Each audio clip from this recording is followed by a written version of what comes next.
Сәлеметсіздер ме, қалдарыңыз қалай? Жаңадан қосылып жатқан оқырмандарыма қош келдіңіздер деймін. Бүгін мен жалпы осы YouTube туралы жалпы мағлұмат бергім келген еді. Бізге YouTube қалай, не үшін ақша береді?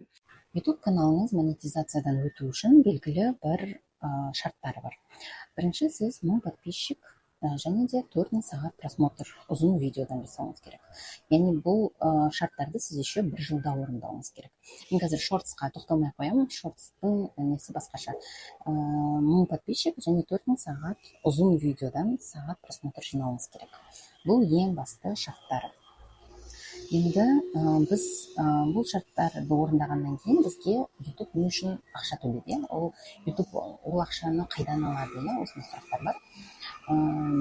Бұл YouTube бізге рекламадан ақша төлейді. Біз YouTube қараған кезде алдымыздан реклама шығады ғой. Сол рекламаның 4, 5, 2, 3 долларын сізге төлеп отырады. Яғни сол үшін просмотр көп болған сайын ол рекламада аудиторияға шыға береді, адамдар көре береді ол рекламаны.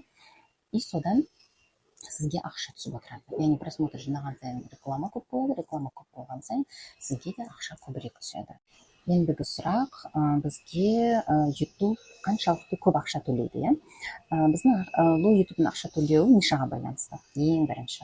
Яғни нишаға байланысты ақша төлеу диапазоны 1 доллардан бастап 7-8 долларға дейін барады. Әр шыққан рекламаға. Қараңыздар, ең төмен ақша төленілетін ниша ол детский канал болып саналады. Потому что ол жақта не платежеспособный адамдар, яғни кішкентай балалар көреді ғой, олар ол рекламадан еш нәрсе алмайды, жай өткізіп жүре береді. Көбісі, яғни олар не платежеспособная аудитория болып саналады. Ал ең көп ниша, который ақша төленетін ниша, ол ақша туралы ниша болып табылады. Акция, биржа, ақша табу жолдары, онлайн заработок дейді, немесе простой, Каспи, дропшиппинг, яғни осы сияқты нелер, ақша табу жолдарын көрсететін нишалар более платежеспособный аудитория болып саналады. Яғни ол жақта еще ақша туралы мағлұмат айтып жатқаннан кейін ол жаққа ол рекламаны, ол каналдағы рекламаны адамдар ішін қарауға көбірек возможность бар да, потому что платежеспособный аудитория болып саналады. Сол үшін де бұл жақта ең көп ақша төленетін ниша болып табылады. Ақша жөнінде, про заработок именно. Ал қалған нишалар тамақ туралы, психология, лайфстайл, музыка, денсаулық, факты туралы каналдар, олар более орташа монетизацияланатын нишалар болып саналады. Ал енді келесі сұрақ, жалпы YouTube ақшаны қалай төлейді? Картамызды қалай енгіземіз? Вот, например, видео салдық, уже функциялардың бәрін толтырдық. Одан кейін YouTube студия приложениясын жүктейміз. 1000 подписчик, 4000 просмотрды жинадық. Сол кезде осы YouTube студия приложениясында монетизация бөлімінде подать заявку деген кнопка жанады. Яғни ол кнопка басында басылмай тұрады, а как только сол шарттар орындалады, ол кнопка көк түске айналып, яғни жанады сол кнопка. Соны басамыз. Яғни соны басқаннан кейін ішіндегі адрес, карта, телефон, яғни сіз қай жерде именно қазір тұрып жатырсыз, сол адресті жазасыз. Яғни место прописки емес, именно қай жерде тұрып жатырсыз. Потому что сол тұрған жеріңізге байланысты, қазпочта бар ғой, сол почтаңызға хат түрінде Google AdSense-тен хат келеді. 1-2 айдың ішінде келеді. 1-2 айдың ішінде келуі мүмкін, 3-4 айдың ішінде келуі мүмкін. Бірақ 5-6 айдың ішінде уже келмесе, сіз қайтадан заявка жіберулеріңіз керек болады. Бұл енді сәл ұзақ әңгіме, бірақ көбінесе 1-2 айда уже келіп қалып жатады сол хат. Ол хаттың ішінде 4-значный код болады. Ол кодты YouTube студияға сол приложенияның ішіне енгізесіз.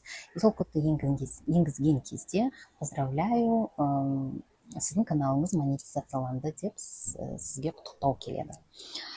И осымен біз басында сол карта, адрес бәрін толтырдық қой. Сол картаңызға, яғни сіз қай картаға хотите ақша келіп тұрғанын осы ютубтан сол картаны енгізесіз. Сол кезде әр айдың белгілі бір уақытында сіздің счетыңыз, ютубтағы счет $100 асқан кезде немесе $100 толған кезде сізге ай-майы картаңызға ақша түсіп отырады. Например, бір айда сіз $100 жинадың, $120 жиналды счетыңызда, сізге автоматом картаңызға $120 түседі. Сол белгілі бір айдың белгілі бір күнінде. И $120 автоматически түседі. Или же сіз егер $90-80 бір айда жинап қалсаңыз, яғни ол ай сіздің счетыңызға ақша түспейді деген сөз. Келесі айда $100 асқан кезде сол кезде қайтадан түседі. Сол үшін де бір видео салып қойып отыра бермейміз.